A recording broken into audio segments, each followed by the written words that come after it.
There are certain people in this world who never truly belonged to comfort. Not because life was cruel to them, but because something else restless lived inside them. Something stubborn.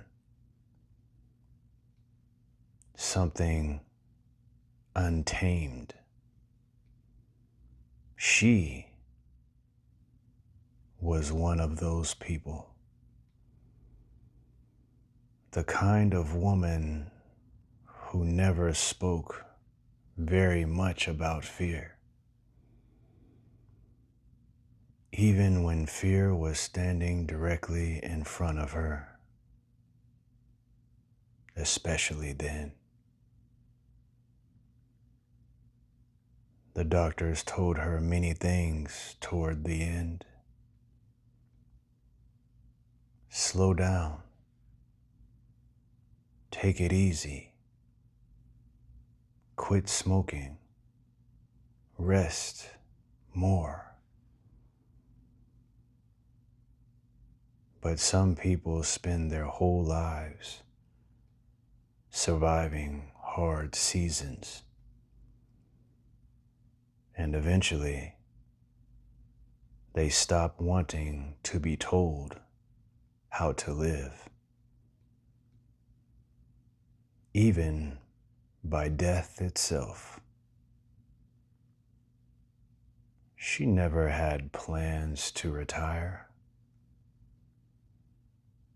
Never wanted the quiet little life people kept imagining for her.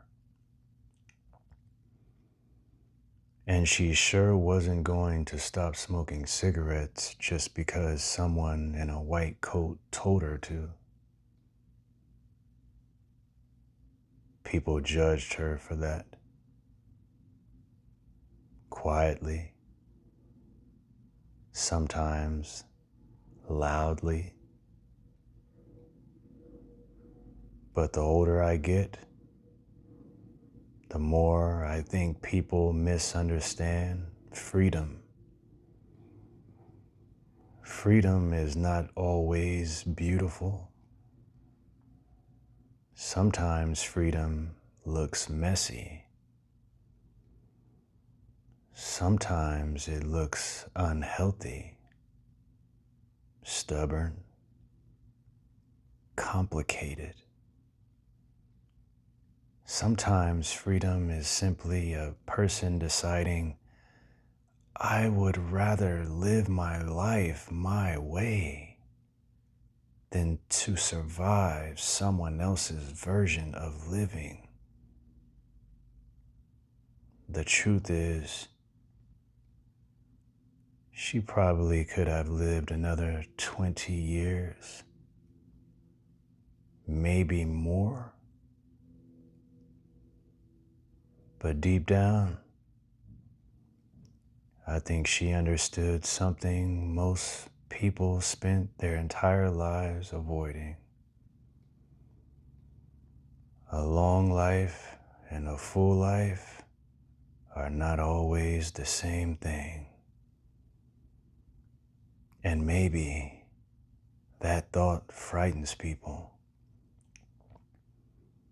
because it forces us to ask difficult questions.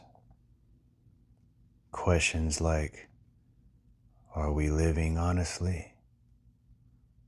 Or are we simply trying to stay alive as long as possible?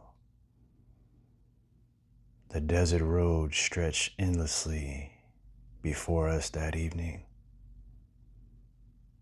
The sun was beginning to disappear behind the mountains. Wind drifted slowly across the empty highway.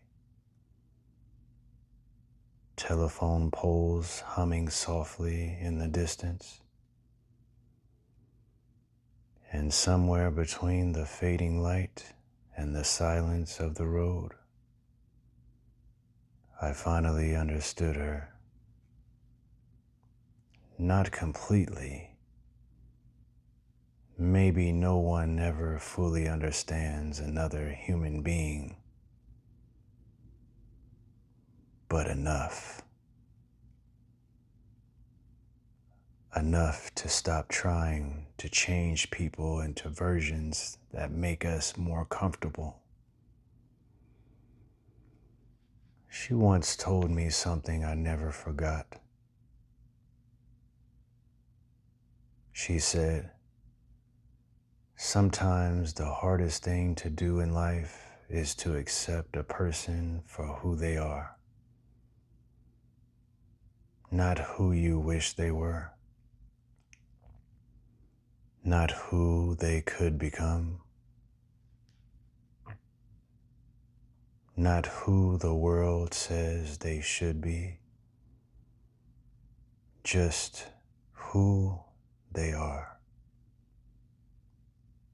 And strange enough, I think that may be one of the purest forms of love. To stop trying to rewrite somebody, to stop fighting the parts of them that were never asking to be fixed. The world spends so much time trying to shape people, correct people, improve people, control people. But some souls were never built to live inside cages, even comfortable ones. And maybe that is why she kept driving, kept smoking, kept laughing, kept disappearing into the horizon like she still had somewhere left to be.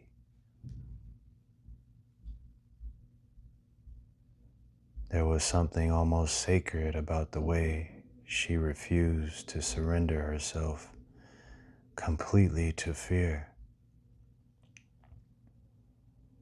Even when fear had every reason to win. And maybe that is what made her unforgettable. Not perfection, not wisdom, not even strength, but honesty. Raw, imperfect honesty. The kind most people bury beneath politeness and performance. I remember another thing she once said. Simple words, but heavy ones. Always work hard, because then nobody can tell you what to do with your own money. At first, it sounded like practical advice, but later, I realized it was about something much deeper. Dignity, choice, independence. The ability to wake up and belong to yourself. That mattered to her more than luxury ever did. More than approval. More than appearances. And maybe that is why the road felt endless that night. Because grief is a strange like that. It turns highways into memories, turns silence into conversation, turns fading sunlight into all things we never fully said aloud. The mountains became shadows in the distance. The sky burned gold for a few final moments before surrendering to dusk. And somewhere out there, beyond the empty road and the dying light, I realized something. Some people were never meant to take the easy road home. Some people take the long way, not because they are lost,